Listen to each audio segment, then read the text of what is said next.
Salut à tous, j'espère que vous allez bien. On se retrouve pour la review de Backlash 2023 qui s'est déroulée ce samedi, du coup, 6 mai 2023. Et c'était un super bon show. J'ai pas regardé le show en direct, j'ai regardé en replay, du coup, ce dimanche, aujourd'hui, du coup. Parce que déjà, la carte me hypait pas tant que ça. Même si je vous ai déjà dit, ça me dérange pas vraiment d'avoir des cartes un peu plus légères où tu te sens pas forcément obligé de regarder en direct parce qu'il va se passer un truc spécial. Euh, mais finalement, c'était un super bon show. Je l'ai regardé en replay. Je pense que c'est ce que je vais faire pour les prochains shows. Même si là, ce sera différent, puisque ça sera l'Arabie Saoudite, ce sera Londres. Donc ça va s'adapter à nos horaires, à nous, les Européens. Mais à part ça, vraiment, franchement, super bon show. En vrai, j'avais des attentes quand même. C'est surtout au niveau des résultats que j'avais pas mal d'attentes. Finalement, toutes mes attentes ont été réalisées, on va dire. J'ai pas été déçu. Il y a quelques petites choses qui ont pu me décevoir pendant le show, comme d'habitude, puisque comme à mon habitude, j'aime beaucoup regarder dans les détails, savoir ce qui est bien, ce qui est pas bien. Je pourrais me satisfaire, hein, mais pour moi, quand on est passionné, on est obligé de regarder dans les détails et donner notre avis, même si c'est pas l'avis populaire. Enfin bref, le choix a commencé directement avec comme opener Bianca Belair qui défendait son titre d'Euro, du coup pour la dernière fois, puisque maintenant elle sera championne de SmackDown, puisqu'elle a été draftée à SmackDown. Face à Io Sky, je rappelle aussi que si Bianca Belair battait Io Sky, elle conservait son titre logique, et du coup elle atteindrait les 400 jours de règne, ce qui fait qu'elle sera la championne d'Euro la plus longue déjà de l'histoire, devant Becky Lynch, et elle deviendrait la championne féminine la plus longue de l'histoire de l'ère moderne, enfin de l'ère moderne. Je crois que Trish Stratus est devant et elle pourrait la battre si elle restait championne une centaine de jours de plus, un petit peu moins. Mais comme elle va devoir échanger son titre, ce sera pas possible pour elle malheureusement. Et c'est pas plus mal finalement. Du coup, Bianca Belair contre Io Sky, vraiment super bon match, 18 minutes de bon catch, franchement, c'était vraiment un bon match. Au-delà de mes attentes, je dirais pas quand même au-delà de mes attentes in ring parce que quand même Bianca Belair et Io Sky c'est deux gros noms du catch féminin et elles sont super bonnes toutes les deux dans le ring. Je m'attendais peut-être pas à mieux que ce qu'on a eu aujourd'hui, mais c'était un super bon match. La construction était super. Io Sky elle s'est fait acclamer par la foule, bien plus que Bianca Belair limite. Bianca Belair elle s'est fait huer par la foule parce que les fans puertoricains eux ils étaient tous derrière Io Sky et j'ai trouvé ça vraiment super. En vrai ce match là c'est mon match préféré du règne de Bianca Belair, du règne de Raw qui prend fin du coup aujourd'hui. Dans tous les cas, hein, même si elle perdait ou même si elle conservait, son règne il se terminait aujourd'hui. Mais franchement, pour moi, meilleure défense de Bianca Belair dans le ring, c'était parfait, c'était franchement génial.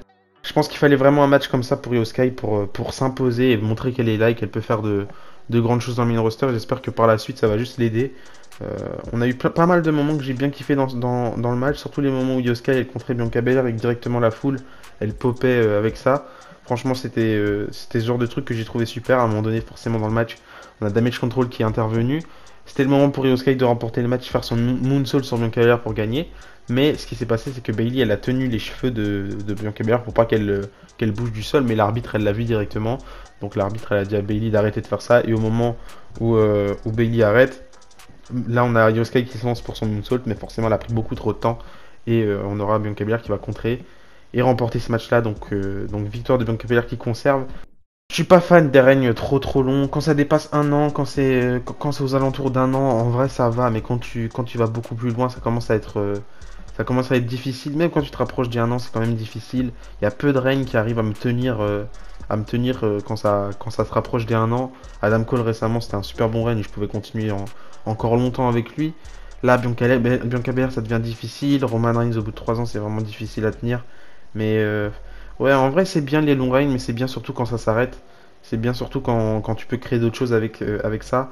Et, et à la WWE actuellement, avec les deux longs règnes qu'on a, Bianca Belair et Roman Reigns, on construit pas grand chose sur le côté. Et c'est juste un petit peu dommage. Pas mal de choses dans le in-ring qui m'a un peu dérangé. Mais bon, c'est des petits trucs, hein. En vrai, le show il était super bien, il n'y a rien à reprocher. Que j'étais obligé de trouver deux trois petites critiques à faire. Un truc marrant, enfin, c'est des trucs marrants en vrai. Si je prends pas trop ça au sérieux, c'est plus dans la rigolade. Les handsprings de Bianca Belair, faut vraiment qu'elle arrête ça. Et d'ailleurs, pour ceux qui regardent beaucoup de catch féminin, dites-moi si vous connaissez une catcheuse qui fait super bien les handsprings parce que j'ai beau regarder pas mal de catch, j'ai jamais vu une catcheuse féminine du coup faire un handspring à la perfection, ou du moins un handspring beau à regarder. C'est toujours trop lent, c'est toujours trop bizarre. Et même Bianca Belair qui est super athlétique, elle les fait pas correctement et ça me dérange un petit peu. À part ça, vraiment super bien. Autre chose que je peux reprocher à Bianca Belair, c'est son selling évidemment. Je trouve pas top. C'est vraiment pas sa qualité de vendre à Bianca Belair. Je pense qu'elle peut encore une fois s'améliorer avec le temps, mais vraiment c'est pas sa qualité première de vendre les coups et mettre over ses adversaires comme ça. Elle paraît plus... En fait, on dirait que quand elle vend, elle rigole, elle est un petit peu tu sais, dans la rigolade, donc c'est un petit peu dérangeant. Mais à part ça, encore une fois, le match est super bon et j'ai vraiment rien à dire par rapport à ça. Je m'en doutais que Io Sky allait pas devenir championne. Si Io Sky devenait championne, ça m'aurait pas du tout dérangé non plus. Mais franchement, super bon opener. Ensuite, on a eu Seth Rollins contre Omos, match qui est sorti de nulle part encore une fois. Il a duré 10 minutes 30. Sans surprise, meilleur match de la carrière d'Omos. C'est pas un super bon match non plus. Je l'ai dit sur Twitter, j'ai trouvé que le match était correct et que c'était le meilleur match de Omos. Mais à part ça, j'ai pas trouvé que Omos il avait ressorti quelque chose de particulier ou qu'il avait été forcément bon dans ce match-là. Et pour moi, il a pas été bon dans le match. C'était du Omos normal et c'est surtout Seth Rollins qui l'a aidé à faire un match correct. Et je rappelle aussi que Omos il a jamais eu de match correct. Il a toujours eu des matchs un peu médiocres et pas incroyables. Donc ouais, c'est surtout Seth Rollins qui augmente là surtout ce match-là et qui aide à ce que ce match soit mieux que ce qu'on a pu voir précédemment avec Omos. Victoire de Seth Rollins, là j'étais rassuré.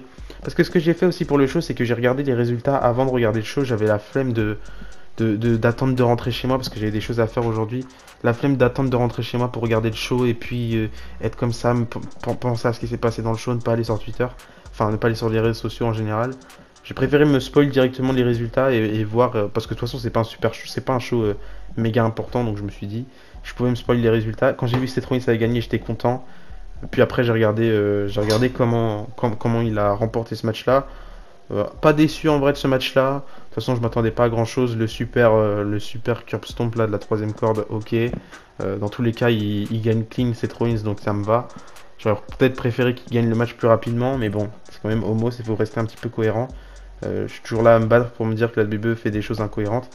Mais si on aurait donné une victoire trop rapide à Seth Rollins, ce serait aussi un peu incohérent. Enfin bref, victoire de Seth Rollins, on passe à autre chose. Toujours aussi over avec la foule et je pense que encore une fois c'est lui qui va se diriger vers le titre poids lourd prochainement. Ensuite on a eu le titre des États-Unis, Austin Theory qui défendait son titre face à Bobby Lashley et face à Bronson Reed dans un triple threat match de 6 minutes 50. Franchement le match n'était pas très long, match le plus court de la carte et c'est vraiment dommage parce que je trouvais qu'il y a plein de choses qui sont bien ressorties de ce match là et franchement ça aurait mérité plus de temps. Après un peu le temps du match c'est un petit peu à l'image de la construction qui n'était pas non plus très longue. On avait beaucoup de construction entre Bobby Lashley et Bronson Reed qui au final s'efface un petit peu, ça a atténué pendant tout le match. On n'a vraiment pas ressenti d'intensité entre les deux. On a plus ressenti que c'était Austin Theory le main personnage de cette histoire-là alors qu'il avait rien à voir avec tout ça au départ. Donc, en vrai, j'ai trouvé mon ressenti que j'ai eu par rapport à ce match-là, c'est juste que la WWE a abandonné un petit peu cette idée de pusher, enfin pas forcément pusher, mais de mettre de l'intérêt autour de ce match-là qui de base devait être un super bon match et bah, en vrai le match était très bon, il n'y a rien à reprocher à ce match-là. Je trouve que Bronson Reed est super bien ressorti et c'est le principal. Encore une fois, je suis pas un méga grand fan de Bronson Reed, mais faut l'avouer qu'il est talentueux et je trouve que c'est la personne qui est le mieux ressorti de ce match-là. Austin Theory en vrai lui aussi il est bien ressorti. Par contre, il est gênant à parler toujours à chaque fois pendant ses entrées. Je trouve ça ridicule. On sait même pas ce qu'il dit, mais il articule tellement que il est ridicule. Et Bobby Lashley aussi, il est ridicule avec ses pantalons. Je trouve qu'il devrait retourner en petit boxer, en petit slip là. Parce que son collant de catch, ça lui va pas. Enfin bref, encore une fois, c'est tous mes petits détails le revers de ma non-frustration par rapport au pay-per-view. Et du coup, je m'acharne sur les petits détails. Dans la rigolade, évidemment, je prends pas ça au sérieux. Si Bobby Lashley veut mettre des pantalons, qu'il mette des pantalons, ça me va aussi. Mais du coup, victoire de Austin Theory qui va remporter le match d'une manière pas très clean. Évidemment, il est heel. C'est Bobby Lashley qui fait un spear à Bronson Reed. Et du coup, Austin Theory qui va renvoyer Bronson Reed en dehors du ring pour lui faire le tomber. Donc, victoire d'Austin Theory qui conserve son titre. Et c'est assez logique puisque il y avait soit lui, soit Bobby Lashley. De toute façon, Bronson Reed, comme il était drafté à Raw, il pouvait pas devenir champion des États-Unis, à moins que la WWE, encore une fois, était incohérente. Mais du coup, voilà, victoire de Austin Theory. J'espère qu'il va quand même avoir un meilleur règne et de meilleures défenses, parce que pour l'instant, c'est pas non plus la folie. Mais à part ça, ça va. Ensuite, on a eu Rhea Ripley qui a défendu son titre de SmackDown face à Zelina Vega, qui était chez elle ce soir, acclamée par la foule avec une superbe tenue, je trouve. Elle était super bien sa tenue avec le drapeau de Puerto Rico. Elle s'est fait acclamer par la foule évidemment. Forcément, elle était chez elle, elle avait les émotions, c'était super beau à voir. Parce que la réflexion que je me suis fait par rapport à ce match-là, c'est que le match, certes, il n'était pas grandiose, certes, il n'était pas très long puisqu'il a duré 7 minutes 10, certes, c'était pas la meilleure rivalité, certes, c'était pas le meilleur match dans le ring et on n'avait pas le meilleur cheminement entre les deux et c'était pas la meilleure intensité. Mais c'est juste un beau moment, voir Zelina Vega comme ça ému, avoir sa première grosse opportunité, son premier gros match et avoir son moment à elle devant son public. Elle qui a pas eu l'occasion de catcher lors des grands moments, même si elle a pu participer à des Royal Rumble, elle a pu avoir d'autres trucs super sympas, elle a pu être Queen of the Ring, mais c'était un gros moment pour Zelina Vega de catcher devant son public, devant sa famille qui était là, je pense. Et encore une fois, même si le match n'a pas duré très longtemps avec une victoire de Rhea Ripley, je pense que c'est un moment qu'elle va garder dans sa tête longtemps et il faut bien des moments comme ça, la WWE, où t'as juste l'émotion et tout ça qui se mélange et c'est super beau à voir. Donc franchement satisfait de ce match-là. Ensuite, en cinquième match, on a eu Bad Bunny contre Damian Priest qui était censé être le main event. Même après, c'était censé être le double main event. Tout ça pour vous dire que la WWE se décide jamais sur une chose ou l'autre, hein.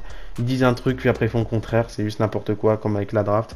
C'est dommage. Moi, je faisais partie des gens qui trouvaient que ce match-là devait pas forcément être le main event puisque je trouve qu'il n'y a pas la même il n'y avait pas le même. Enfin, tu compares ça au Cody Rhodes, Brock Lesnar. Ce que je veux dire, c'est que c'est pas le même star power. Et c'est pour moi, c'était forcément Cody Rhodes contre Brock Lesnar qui devait terminer le show. Mais là, quand j'ai appris que c'était un double main event, j'étais satisfait. Je me suis dit, ok, ils veulent sauver les pots cassés. Double main event comme ça, les gens sont contents, même si c'est un petit peu grugé le fait que les gens pensaient que Damian Priest et Bad Bunny ça allait être le main event. Mais puis au final, tu mets un match entre les deux, c'est vraiment pas sérieux et en plus, c'était pas nécessaire. Surtout que pour moi, maintenant, avec du recul, c'était vraiment le meilleur match de la soirée, Bad Bunny contre Damian Priest. Damian Priest, en vrai, je suis pas un grand fan. J'ai beaucoup suivi sa carrière, que ce soit à la Ring of Honor sur le circuit ou à NXT, où j'ai vraiment pu le redécouvrir et découvrir qui était réellement Damian Priest à la façon de WWE, même si encore une fois ça a changé depuis. Je suis vraiment pas le plus grand fan de Damian Priest, mais je trouve qu'il est toujours satisfaisant quoi qu'il fasse. Damian Priest, il est toujours en vrai, il met toujours le drapeau un petit peu plus haut et c'est ça que je trouve bien avec Damian Priest, c'est que tu t'attends pas à grand chose de lui, mais finalement il réussit toujours à te surprendre, peu importe la manière et je trouve que c'est grand de sa part et j'espère que par la suite il pourra avoir d'autres gros moments comme il a pu avoir déjà avec ce match-là, en devenant champion des États-Unis, en rentrant dans le Judgment Day. J'espère juste que Damian Priest va pouvoir garder ce petit truc qui fait que même si tu l'attends pas, il est présent là où tu l'attends pas. Et franchement, ce match-là contre Bad Bunny était vraiment super. Belle entrée pour Damian Priest, belle entrée pour Bad Bunny, qui fait son entrée avec un nouveau theme song, enfin une nouvelle musique de lui. Et après, il va retourner en backstage chercher un caddie où ce qu'il avait poubelle, kendo stick, puisque c'était un street fight match. 25 minutes de match, donc c'était le match le plus long de la soirée. Sur le ring, je trouve que c'était un match super fun. Je l'ai dit aussi sur Twitter, mais je trouve que Bad Bunny sur le ring, il est vraiment très à l'aise, je trouve, même si c'est pas le meilleur worker in ring. Je trouve qu'il est bien plus à l'aise que Logan Paul, même si Logan Paul est capable de faire plus de choses. Je trouve qu'il est moins à l'aise que peut l'être Bad Bunny et je trouve que Bad Bunny il a ce truc naturel où quand il est sur le ring, tu ressens pas ce truc un peu trop un peu trop carré ou c'est pas trop naturel. Là, tu ressens vraiment qu'il est à l'aise et qu'il est vraiment naturel avec ça et c'est super bien. Je trouve que ça rend super bien à l'écran. Je sais pas si en vrai c'est pareil, mais en tout cas, je trouve que Bad Bunny est super à l'aise. Damien Priest aussi, il est super bien ressorti pendant le match. À la fin du match, on a Finn Balor et Dominic qui viennent pour attaquer Bad Bunny et donner la victoire à Damien Priest. Sauf qu'à ce moment-là, on a Rey Mysterio qui arrive. Sauf que Rey Mysterio il se fait prendre par Finn Balor et Dominic Mysterio, donc tout ça lui sert à rien. Et là, on a Carlito qui fait son retour pour venir aider Bad Bunny et Rey Mysterio. C'était un super moment, la foule elle a vraiment bien réagi à ça. Carlito qui arrive, qui va faire son backstabber à Dominic, il me semble, à Finn Balor d'abord, ouais. Ensuite, il va cracher sa pomme sur Dominic. Ensuite, après Dominic et Finn Balor, ils vont se barrer, mais Carlito voudra pas le laisser partir, donc il y aura Savio Vega qui sera là. Il va mettre ses claques sur le crâne de Finn Balor, il me semble. Ensuite, après, on aura Santos Escobar, Cruz del Toro et Joaquin Wilde qui vont arriver pour aider encore une fois Rey Mysterio, etc. Et du coup, Damian Priest va terminer par remporter le match là. Et c'était vraiment un super bon match. Même si c'était un peu overbooké sur la fin avec les apparitions de tout le monde, mais c'était vraiment un super beau match. Je suis content d'avoir eu ce match là. Victoire de Bad Bunny qui me dérange pas trop. Je sais que je me plains souvent des célébrités qui viennent dans le catch pour emporter plein de matchs et puis au final ils prennent le spot de tout le monde. Mais là, vraiment, sa victoire m'a pas trop dérangé, puisqu'il y a eu Carlito, puisqu'il y a eu Savio Vega, et puis je me dis, si on a eu tout ça pour que ce soit Damian Priest qui gagne, ça aurait été un peu incohérent. Mais vraiment, franchement, le match aurait dû main event avec du recul, ça aurait dû être le main event, surtout après ce qui se passe après. Après, on a eu le match de la Bloodline, du coup, les Usos et Sosiwa face à Kevin Owens et Sami Zayn et Matt Riddle. Match de 22 minutes, donc le match était très très long lui aussi. Et j'ai pas trouvé que le match était nécessaire finalement. Avec du recul, le match était vraiment pas nécessaire. On aurait peut-être pas dû avoir ce match-là en pay-per-view. On aurait peut-être pu l'avoir à Raw. On aurait peut-être pu l'avoir à SmackDown. Mais on sent qu'on est sur la fin de cette rivalité et que ça s'essouffle un petit peu. On s'en fout un petit peu. Clairement, quand on est passé de Bad Bunny, Damian Priest, avec toute cette histoire fraîche de LWO à la Bloodline, pas intéressant. Vraiment, j'ai ressenti la différence. Et je me suis dit, ça y est, la Bloodline, on a fait le tour. Faut qu'on passe à autre chose. C'était rigolo de 3 secondes, le dos en l'air, enfin bref. Maintenant c'est terminé et il faut qu'on ait vraiment des histoires fraîches, des histoires nouvelles. Et c'est le problème du fait que Roman Reigns soit champion depuis maintenant presque 1000 jours. Bientôt déjà d'ailleurs. Mais ouais, à part ça, le match était bon. On a eu des tensions entre Sikoa et Jey Uso. Il a failli attaquer Jey Uso avec son Samoan Spike. Euh, mais finalement il l'a pas fait. Du coup Jimmy Uso lui il était pas au courant de ça. Donc à la fin on sent qu'il y a Jey Uso qui est choqué ce qui a failli se passer, mais Jimmy il a l'air pas au courant de tout ça. Donc ça met des tensions dans la Bloodline. Mais c'est lent. Je comprends pas. J'étais super enthousiaste par rapport à cette storyline il y a quelques mois. À peine en février j'étais super enthousiaste. Mais là c'est lent. Semaine après semaine on avance de 3 mm. C'est plus intéressant, j'ai juste envie de passer à autre chose et plus avoir la même histoire de la Bloodline, ça y est, on a compris, ça fait 3 ans, on peut passer à autre chose. Donnez-nous la fin de cette histoire-là, qu'on en finisse. Et puis, la WWE, ils arrêtent pas de répéter, enfin, que ce soit la WWE, Roman Reigns, etc., ou même les fans qui disent, oui, on va pas te donner tout rapidement, les fans veulent du long terme storytelling, donc on va pas donner tout rapidement, c'est les fans qui criaient ça, et puis maintenant ils veulent le contraire. Ça fait 3 ans, et je suis sûr que même si on attend encore 1 an et demi, 2 ans, 3 ans de plus, ça va pas valoir le coup. Je pense pas qu'on a un plot twist incroyable à la fin de cette histoire-là qui va faire que le truc est vraiment génial. Je pense que ça va être super bien et je pense que la fin va être super bien s'il se loupe pas. Mais je pense pas que ce sera génial ici, mais que les 4-5 ans d'attente auraient valu le coup. Enfin bref, victoire de la Bloodline victoire de la Bloodline tout court. Kevin Owens, Sami Zayn et Matt Riddle qui perdent, c'est Matt Riddle qui se prend le tombé. Pas étonnant, mais j'aurais préféré une victoire des champions par équipe puisqu'ils sont champions par équipe. Et puis je vous avais dit que c'était possible que forcément la storyline s'arrête sur ça puisque Kevin Owens et Solo, j'allais dire, et Sami Zayn sont draftés à Raw. Mais finalement, d'après les commentateurs, je crois que comme ils sont champions de Raw et SmackDown, ils vont devoir apparaître à tous les shows. Et c'est nul parce que c'est pas fini du coup et la draft elle sert à rien finalement. Enfin bref. Et enfin, on a eu le main event Cody Rhodes contre Brock Lesnar. Je m'attendais à rien réellement de ce match-là. Je me suis dit que ça pouvait être fun dans le ring. Je voulais une victoire de Cody Rhodes avant tout. J'étais soulagé en ayant vu qu'il avait remporté le match. Et puis j'ai regardé le match pour savoir si il a gagné d'une manière satisfaisante ou non. Donc le match commence. Le match commence pas déjà. On a Cody Rhodes qui va attaquer Brock Lesnar dans le dos en lui faisant un suicide dive vers l'extérieur du ring. Donc il rend l'appareil à Brock Lesnar qu'il avait attaqué dans son dos à Raw, même si c'était pour aucune raison. Là c'est pour gagner le match que j'imagine que Cody Rhodes a fait ça. Ensuite, le match a commencé, Cody Rhodes a pris l'avantage de 3 secondes. Il a attaqué avec des chaises et je sais plus trop quoi en dehors du ring avant que le match commence. Et ensuite, rapidement, Brock Lesnar a repris l'avantage en faisant des F5, en faisant des German suplex, en faisant des suplex. Donc là, à ce moment-là, c'est le moment où Cody Rhodes galère un tout petit peu. Puis après, il arrive à bien revenir, il va mettre des disaster kicks. Je sais pas s'il le faisait avant, enfin, je sais pas s'il a fait les disaster kicks avant de se faire contrôler par Brock Lesnar ou après. En tout cas, il a essayé de faire plusieurs fois des cutters, ça a fonctionné 2-3 fois. Et 2-3 fois, ça a loupé, il s'est pris des German suplex. Et puis, en partant pour une German suplex, Cody Rhodes était sur le coin du ring et il tire la protection du coin du ring, donc elle s'enlève. Et à ce moment-là, j'ai vu le spot arriver très rapidement. On a Brock Lesnar qui attaque Cody dans le coin du ring. Finalement, il prend de l'élan. Brock Lesnar, il prend jamais de l'élan, mais là, comme par hasard, le truc est enlevé. Il faut qu'il prenne de l'élan. Il va courir vers le coin du ring. Cody Rhodes va le contrer et il va se prendre le turnbuckle sans protection en plein dans le front. Il va saigner. Je me suis posé la question au départ si c'était du faux sang, si c'était du vrai sang, parce que j'ai pas réellement vu l'impact sur le front de Brock Lesnar, mais finalement, je pense que c'est du vrai. Et si c'était du blading, ça aurait pas mis si peu de temps à saigner. Donc il saigne bien du visage. Étonnant de voir ça à la WWE en 2023, mais bon, des accidents, ça arrive toujours.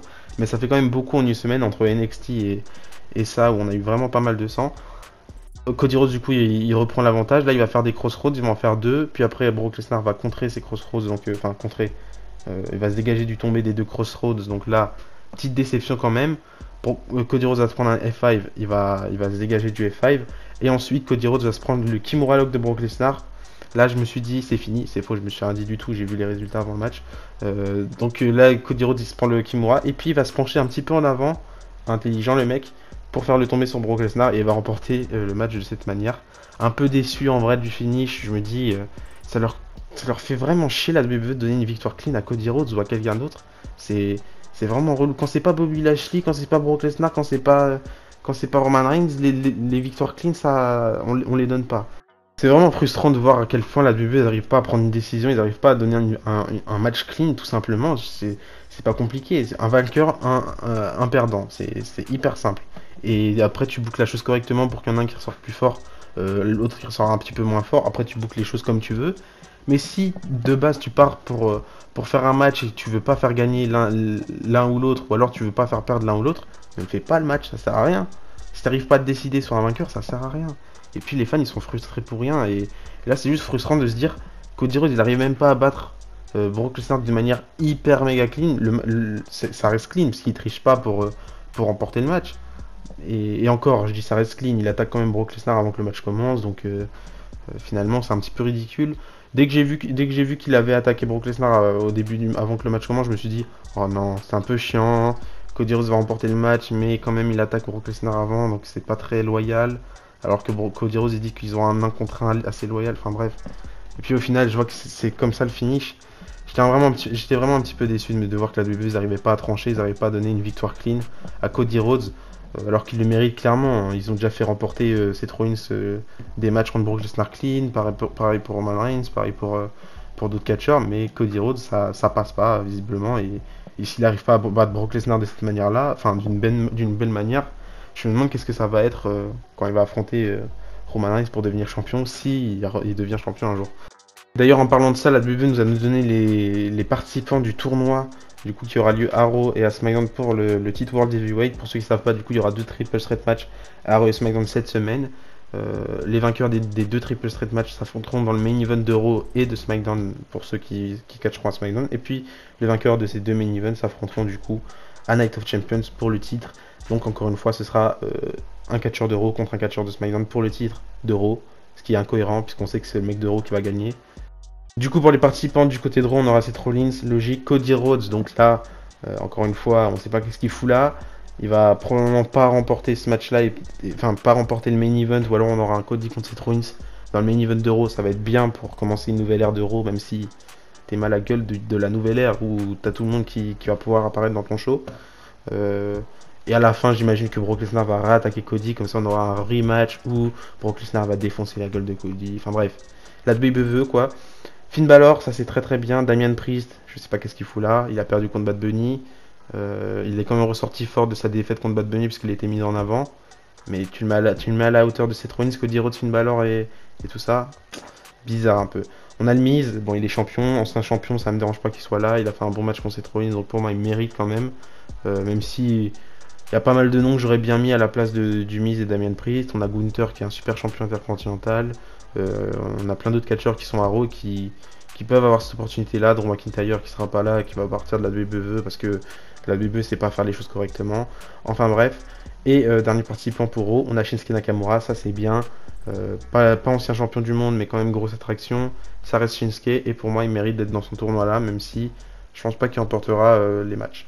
Dommage un peu. Du côté de SmackDown, on aura Austin Theory, champion des États-Unis. Donc là, on a le champion des États-Unis qui a le droit d'y être, qui c'est pas le meilleur champion de tous les temps. Mais Gunther qui fait un super bon règne de champion intercontinental, lui non, hein, tu dois gagner ton opportunité comme tout le monde. T'es pas là, tu vas te plaindre comme tu veux, mais t'es pas là. AJ Styles, ça c'est très bien, et il fallait qu'il soit là. Bobby Lashley, bon logique, même s'il perd encore une fois pour le titre des États-Unis. Voilà, hein, la logique de la WWE, tu perds pour le titre des États-Unis, on te met dans le main event. C'est super bien. On a Edge, logique, ancien champion du monde, 11 fois champion du monde, il mérite d'être dans le tournoi et ça fait plaisir pour Edge. Lui aussi qui va bientôt partir, j'imagine, pour rejoindre Christian. Rey Mysterio, ancien champion du monde, logique. Et Sheamus, ancien champion du monde, logique aussi. On a d'autres noms qui auraient pu être cool aussi. J'aurais bien aimé avoir de nouveaux noms qui fassent surface pour être dans le tournoi, ça aurait pu être sympa. Mais je pense que pour donner un petit peu de prestige au titre, il fallait mettre des gros noms. Pas de Sosikoa, tant mieux. Je me suis fait un scénario bizarre où je me suis dit que Sosikoa il allait être dans le match, il allait affronter Seth Rollins à Night of Champions et puis que Cody Rhodes allait attaquer Sosikoa pour se venger de lui et qu'au final, à cause de ça, Seth Rollins allait remporter un match clean, pas clean du coup, face à Sosikoa et comme ça, enfin bref. Encore une fois, j'essaye de rentrer dans la tête de la WWE, mais ça fonctionne pas tout le temps. Mais du coup, voilà, Sheamus, dernier participant. Et comme je vous l'ai dit, il y a plein d'autres noms qui auraient pu être dedans, mais finalement, je suis pas très déçu de tous les noms. Ouais, il y a juste le Miz, Damien Priest que j'aurais pas mis, peut-être Rey Mysterio que j'aurais pas mis. J'aurais peut-être mis d'autres noms, mais à part ça, ça va, et j'ai quand même hâte de voir qu'est-ce que tout ça va donner, même si ça part pas déjà très bien. J'espère qu'on aura un Seth Rollins contre AJ Styles à Night of Champions. Déjà, rien que de se dire que la finale, ce sera en Arabie Saoudite, déjà, ça part très mal. Enfin bref, j'espère que ça vous a plu cette vidéo. Donnez-moi votre avis, vous, sur Backlash, sur le pay-per-view. Si le pay-per-view, vous êtes satisfait, ou si vous n'êtes pas satisfait, pareil pour le tournoi. Dites-moi si vous êtes satisfait des noms, etc. Si vous êtes satisfait de qui sera mis en avant et qui sera pas mis en avant. Qui vous aurez mis, vous aurez mis à la place de certains noms. Et d'ici là, je vous dis à la prochaine. On se retrouve du coup demain, logiquement, enfin non pas demain, après-demain, pour ma review d'Euro. Si vous voyez cette vidéo dimanche, bien sûr. Donc on se retrouve mardi pour ma review d'Euro si j'ai le temps. Et d'ici là, je vous dis à la prochaine. N'oubliez pas, tant que tu caches les sports. Bisous.